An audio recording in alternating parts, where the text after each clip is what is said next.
2024 is a historic year for BIR.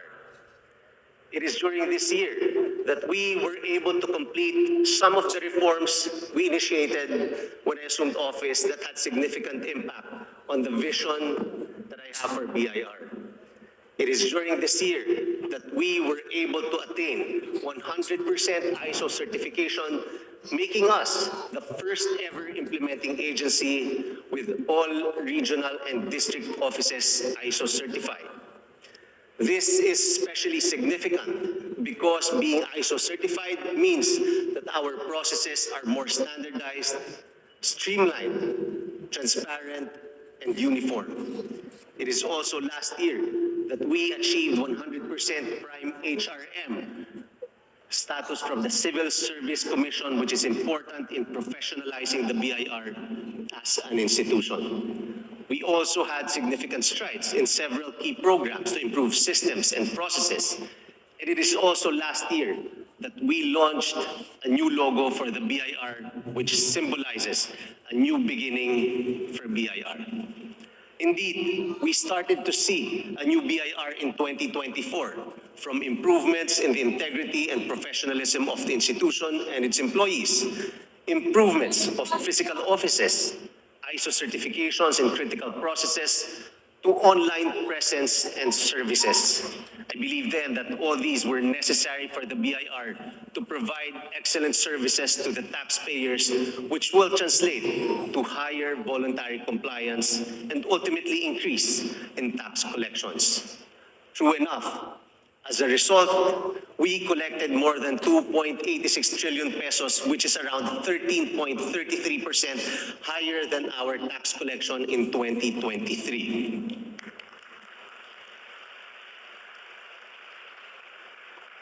This is not only the highest revenue collection ever recorded in the Bureau's history, but the first time in 20 years that the Bureau was able to reach the target set by the BCC. This achievement is a direct result of the tireless efforts of the BIR employees, their commitment, dedication, and countless hours they spend serving the public. The growing partnership and trust between our institution and the taxpayers, the support given by the Department of Finance, and more importantly, the full trust, confidence, and support given by our President Ferdinand R. Marcos Jr.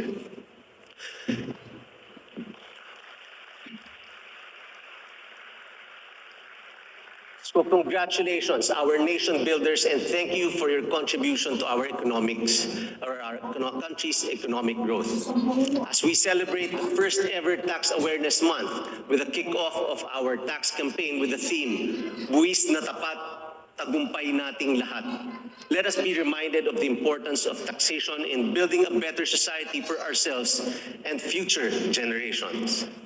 Taxes, often seen as a burden or a necessity, are in fact the lifeblood of our society.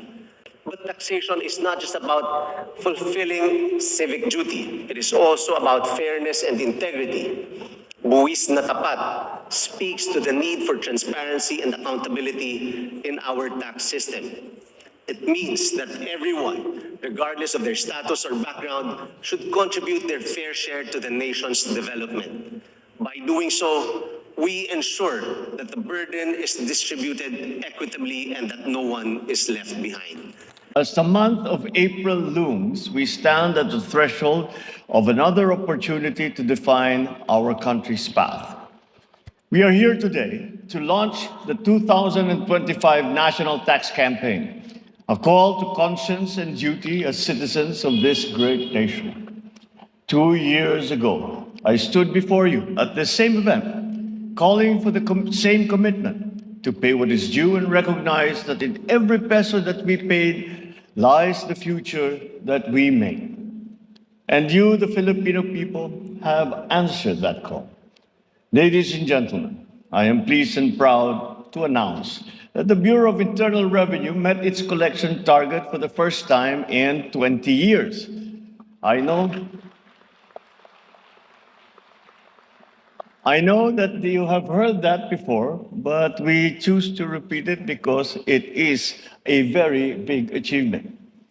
In 2024, the Bureau collected more than 2.85 trillion pesos, which is higher than the 2.52 trillion pesos that we collected in 2023.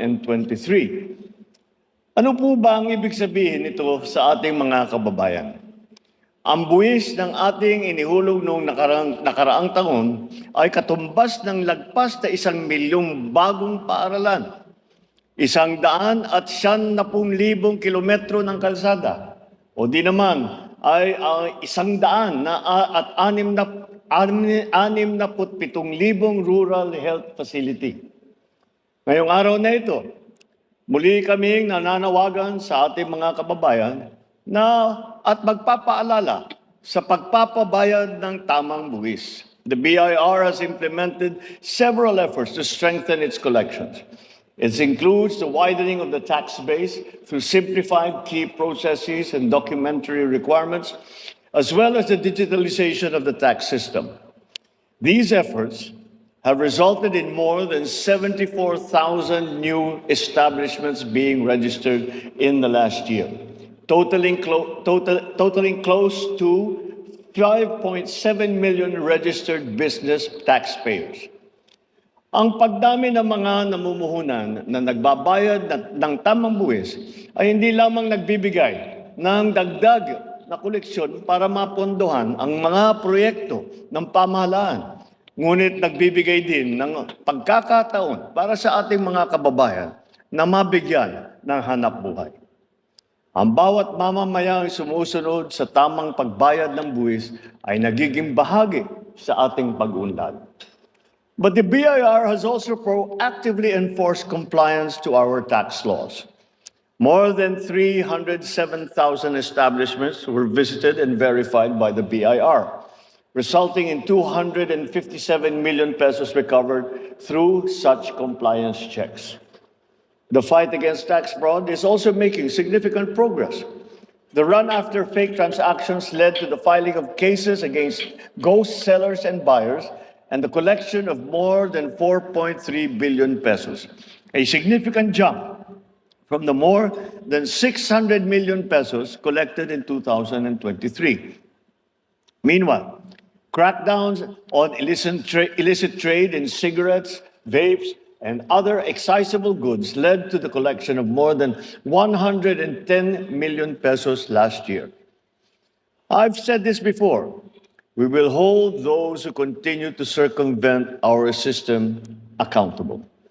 Apart from enforcement, though, the BIR has embraced digital transformation to streamline compliance and reduce corruption risks. For instance, the Digital Transformation Program has revolutionized taxpayer services. The online registration and update system, or ORUS, is a game changer.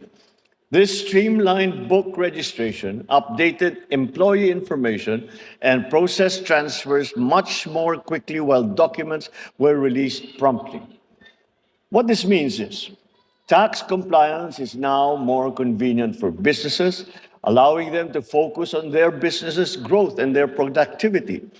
That is the modernization we aim for in a tax system that truly serves the people. Furthermore, the implementation of digital TIN IDs has improved security and convenience for taxpayers. This allows taxpayers to access a valid ID from anywhere. This means less physical visits and paperwork for our taxpayers. The electronic one-time transaction system has made processing and issuing electronic certificate authorizing registration easier. This results in less hassle, faster approvals, and a more seamless experience for our taxpayers. And this means that our people can use their precious time to do other endeavors and be more productive elsewhere.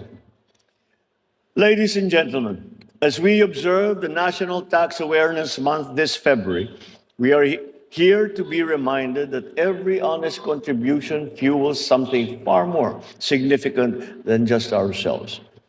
And I say this with hope and with sternness.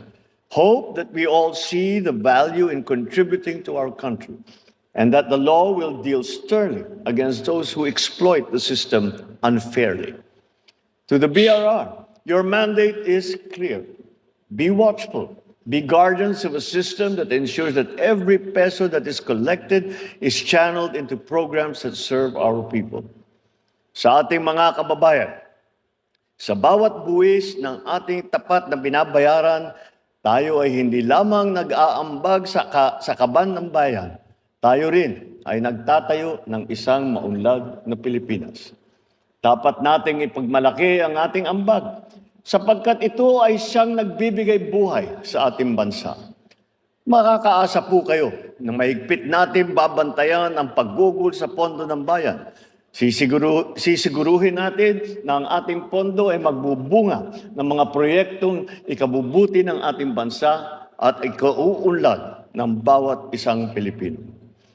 Kaya't gampanan natin ang ating tungkulin. Dahil naniniwala tayo na kung tayo ay mamumuhunan sa isa't isa, mas magiging malapit tayo sa ating inaasam na bansa para sa kasalukuyan at sa mga susunod na henerasyon. Maraming salamat, mabuhay tayong lahat, mabuhay ang biyaya, mabuhay ang bagong Pilipinas.